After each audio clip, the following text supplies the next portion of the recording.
العماري اش واقع في الوداد، وغادي نهضروا على الوداد شنو واقع في الوداد. الوغ بالنسبه للوداد قال لك العماري قول لي شنو المشكل اللي كاين بين ايتمنى ومكوينه. واخا نهضروا على الوداد. الوغ نفس هادشي اللي هضرنا على فريق الرجاء تا هو باقي في الوداد ملي طلع ايتمنى المكتب ديالو باقي تا هو ما نوماش شكون نائب شكون كاتب عام شكون باقي ماش الناس المكتب شكون اللي كيدير شنو كيفي كوا باقي ما عارفينش. قلتي شنو المشكل اللي كاين بين مكوينه وايتمنى؟ ما كاينش مشكل بين مكوينه وايتمنى. ايتمنى عنده مشكل دابا مع المنخرطين، داير واحد الفيلم بين المنخرطين ديال فريق الوداد البيضاوي وايتمنى. مشكل اللي كانوا باغيين يجلسوا معاه واحد شهرين هادي وما باغيين يجلسوا معاه، ولكن هو ما سالاش باش يجلس معاهم. مشكل اللي داير ديال واحد النقطه اللي هضروا عليها في الجمع العام، كانوا ناقشوها وصوتوا عليها بالاجماع، فينالمون خرجوا لقاوها ما كايناش.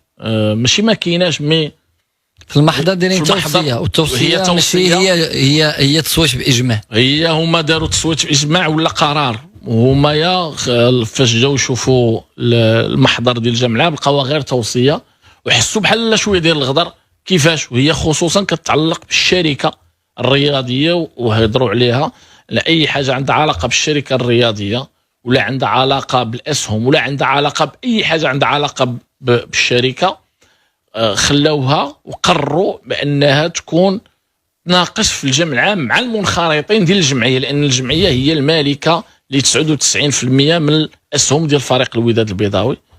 مي فاش جاو يشوفوا المحضر اللي كانوا كيتسناوه لقاو بانها غير توصيه وفيها بزاف ديال منين يدوز الماء كيف كيهضروا. هما الان كيتسناو يجلسوا مع ايتمنى باش يشوفوا هذا الموضوع هذا ويناقشوه باش يعرفوا كيفاش. هذا هو المشكل اللي دابا نايض بين المنخرطين وبين ايتمنى. هادشي اللي كاين. بالنسبه للمكوينه كنهضر بان مكوينه هذه المساله اسمح لي قطعتك الساعه هذه خص يتسالوا فيها الناس اللي كانوا في الجمع العام منين دار المحضر، لان كانوا جوج ديال الفيديوهات اللي خرجوا. الفيديو الاول ديال السي مهدي الزوات هو اللي يطرح هذه المساله ديال ان اي قرار غيتخاد في المجلس الاداره ديال الشركه خاص الممثل ديال الجمعيه يرجع باش القرارات تصوت عليها في الجمع العام، على اعتبار كما قلتي ان 99.99% منخرط عند الاسهم عند الجمعيه، وبالتالي المنخرطين ديال الجمعيه الجمع العام ديال الجمعيه خصو يصوت على القرارات قبل ما تمشي اي قرار. ماشي غير هادشي اللي كاين هنا في التوصيه، لان هنا في التوصيه كيتكلموا غير على دايرين اتفق الجمع العام على توصيه بضروره عرض اي عمليه تفويت اسهم الشركه او رفع راس مالها على انظار الجمع العام. ما كاين قرارات اخرى ديال مثلا الاعضاء العضويه اعضاء الجمع العام ديال شنو؟ ديال الشركه. دابا فاق داك الشيء من غير هذه بخص الجمعيه الرياضيه نادي الوداد الرياضي. فكنظن هذه مساله اللي خص يتسال الناس اللي داروا المحضر. يعني كان المداخله ديال الزوات، من بعد كان فيديو ديال التصويت، وكيف ما تصوت على التقرير الادبي والمالي بالاجماع كذلك المنخرطين صوتوا على هذه المساله بالاجماع. يعني ولا قرار ملزم قرار ملزم بالنسبه للناس اللي غيسيروا فريق الوداد الرياضي. علاش تحول ذاك القرار الملزم الى توصيه؟ شكون اللي يحولوه كيفاش اطرا؟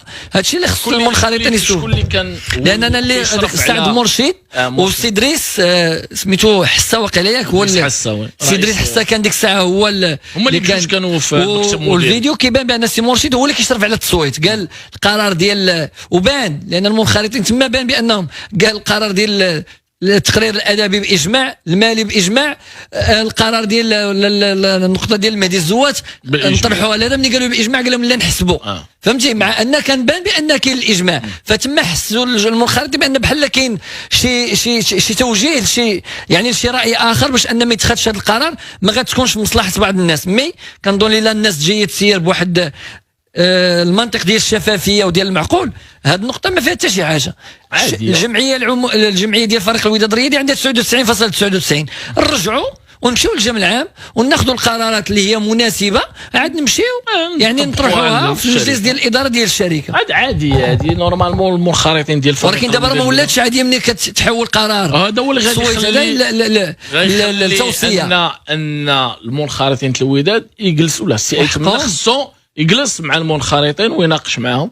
كان اقتراح انه يكونوا واحد 6 ولا 10 يجيو، ولكن المنخرطين الوداد رفضوا، قال لك حنا يجلسوا معنا كاملين، ما كاينش 6 ولا 8 ولا 10، يجلسوا معنا كاملين ويكون النقطه اللي نهضروا عليها كأسرة الوداد كيف جلسنا النهار الاول نجلسوا تابا وغدا وبعدو، وتبقى طاوله مفتوحه دائما للنقاش في أسرة الداخليه ديال فريق الوداد البيضاوي.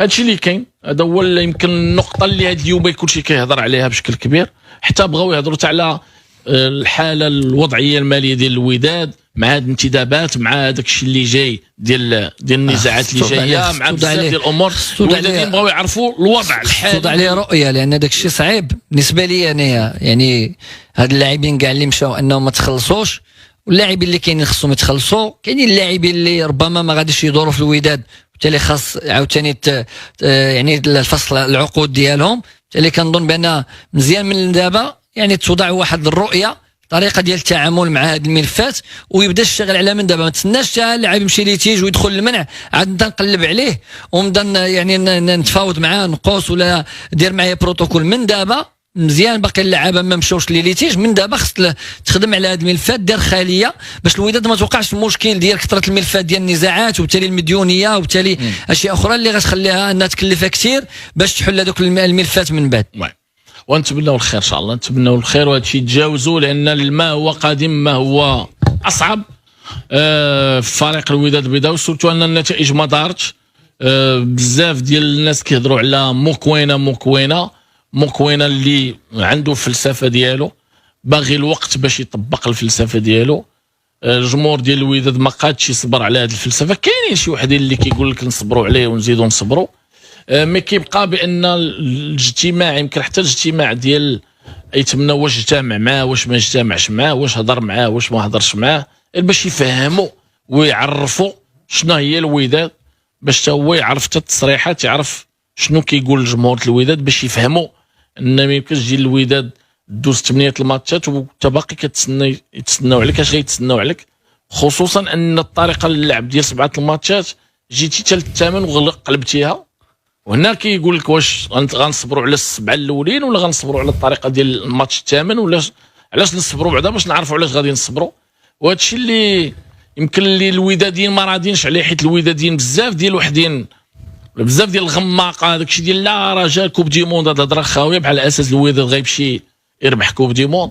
الوداد اهم حاجه عندها دابا ما عندها والو هذا العام، هي البطوله تشامبيونز ليغ العام الجاي. الا الوداد ما داش البطوله هذا العام ولا ما كانش بريمي دوزيام باش تلعب تشامبيونز ليغ العام اللي فات، كنظن بان هذاك كوب دي موند كوب دي موند جايه بوغ لا فورم، باش يمشي الواحد غيدي فيها فليسات مزيانين ويمشي يدير بريستاسيون مزيانه لانه كيمثل المغرب وداك الشيء. وي الا ما وجدتيش فرقه هذا العام وديتي بها البطوله ولا تكلاسيتي بها دوزهم لعبتي على كاس العرش اللي يحك ما عندك والو، باش غتمشي دير في كوب دي موند؟ غتمشي تاكل يحيدوا فيك العيا وغادي تجي. اذا ما وجدتيش فرقه دابا، اذا